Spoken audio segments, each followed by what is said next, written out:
Ever have family members get woken up from upstairs by minute sounds from downstairs? Here's why, and here's how to fix it. Sound reverberates off flat surfaces within your home and bounces around all of the walls and ceilings, even the floors, with vibrations. Other small noises could be wrapping Christmas presents or just spending time with your wife. So footsteps, especially with hard-soled shoes, create vibrations that travel up the walls, into the ceiling, and for those that are upstairs. Now, if you're talking, even whispering, or just have light music on with no bass, that actually bounces around as well, but really doesn't get absorbed, but it does travel up through your stairwell. What are some ways you can prevent this from happening? Check this out. So what you're essentially doing is this void where all the sound waves are traveling up, you want to have something that absorbs them or at least refracts it and prevents that echoing and amplification going up through. And I use a blanket and a pole to first start off. I have this long pole duster and I'm going to remove this, of course. I just twist this off. Now I got this nice pole that can extend out. So now I'm just going to put the pole on one edge of the blanket.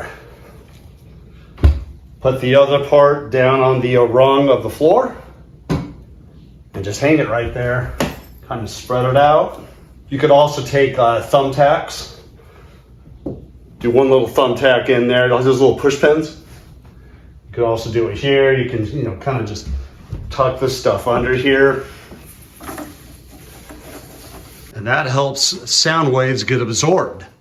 But what about under here? Can't sound still travel up there? Of course, unless you prevent it. There, you can see, as the sound waves come up, it's going to refract and stop here and kind of bounce back here, get absorbed here. There is going to be some sound that is going to go upstairs. You can't prevent all of it, but it does muffle it quite a bit. So what else could you use? Here's some more examples. You can hang towels or small blankets. You could stand up foam surfboards and boogie boards. You can stack up fans or Amazon boxes, laundry baskets with laundry. You can even set up chairs on the stairs.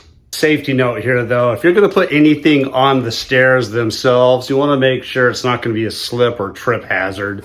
So you wanna make sure that your kids aren't gonna come downstairs or any loved ones if they do hear any sound. So you just want to make sure if you do hear anybody coming down, you want to get their attention so they don't have a trip hazard and fall down the stairs. Okay, there you have it. Short video on how noise can travel upstairs without you realizing it. If you like this video, please give me a like, comment below, let me know what you think. Thanks for watching all the way through. Share my channel. I got tons more content that I'm going to be posting. Make sure you subscribe, and we will see you on the next video.